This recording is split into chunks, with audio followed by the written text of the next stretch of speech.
เ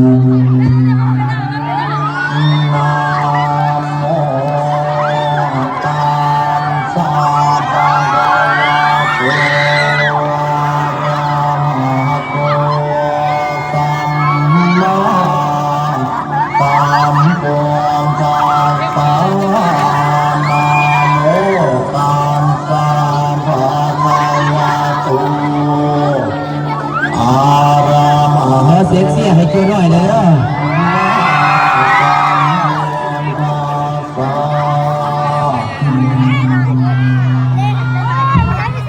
จะเล่นพวกนี้ลงเด้อ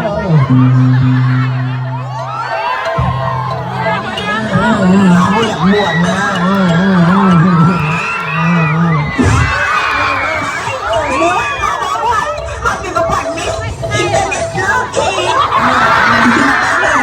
น้องประพันธ์นี้ไปลองนั่งตัวให้แม่บังดูให้แม่นะคะให้แม่นะลองฝุ่นบอลได้โอเค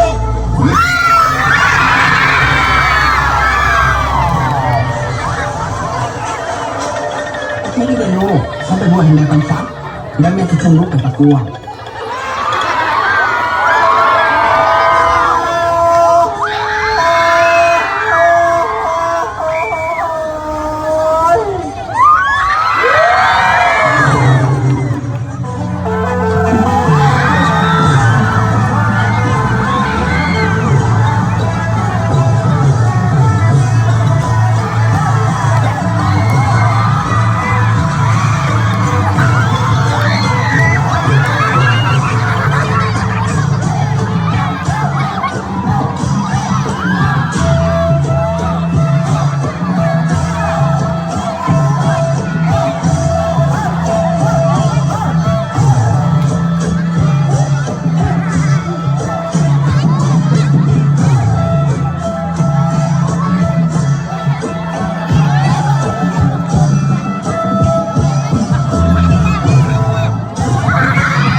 ช่วยหน่อยเด้อเพียงช่วยหน่อยเด้อ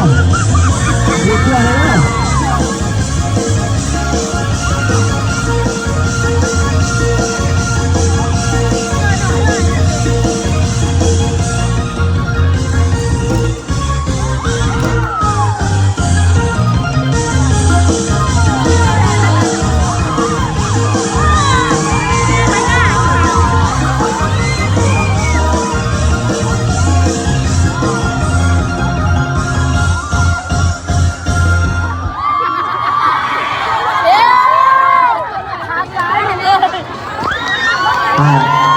อาจารย์ขอเสียงขอเสียงขอเสียง